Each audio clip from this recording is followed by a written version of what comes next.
नमस्कार प्रणाम मिथिलावासी। ई मिथिला के भोजक ब्लॉग है और अहाँ सबके बता दी कि मिथिला के भोजक जे ब्लॉग है ई देख सकै छियै। ई आम के सीजन के पहिला भोज है, तो सोचलहुँ एक बेर अहूँ सबके और मिथिलावासी सबके जरूर देखाबी कि मिथिला में भोज केना चलै छै और मिथिला में खाना कई प्रकार के चलै छै।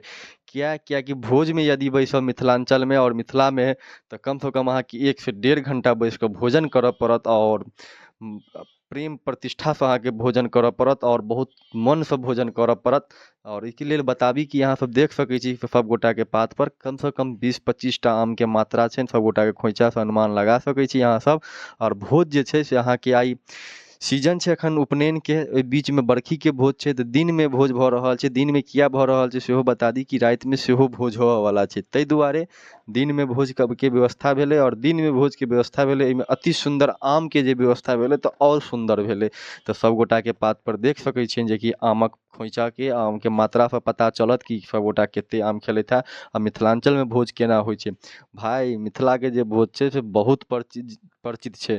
आ एहि भोज में सब गोटा के बुझू करनाइ और सकनाइ मुश्किल छै। शहर में सब गोटा कहै छथिन जे हम 10 टा ब्राह्मण 11 टा ब्राह्मण खुएलहुँ हैं, तऽ अहाँ सबसँ कहऽ चाहब कि एक बेर मिथिला में आबि कऽ भोज कऽ के देखियौ, तहन पता चलत जे मिथिला में भोज केना होइ छै। रूपेश बाबू सबके पात पर देखियौन, हिनका सबके पात पर तऽ 30 टा 35 टा आम कम छैहे नहि और बहुत सुंदर प्रेम से भोजन केलथि है। नीक लागै छै एहि प्रकार के जे भोजन होइ छै तऽ नीक लागै छै। पर जे मिठाई रहै ने तऽ मिठाइयो 100-50 पीस चलतै। अखन राइतो में मिठाई के भोज छै तऽ ओहो अहाँ सबके ब्लॉग देखायब, लेकिन अखन के जे छै आमक भोज के ब्लॉग छै।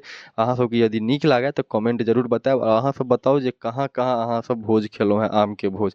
कियाकि आम के सीजन के पहिला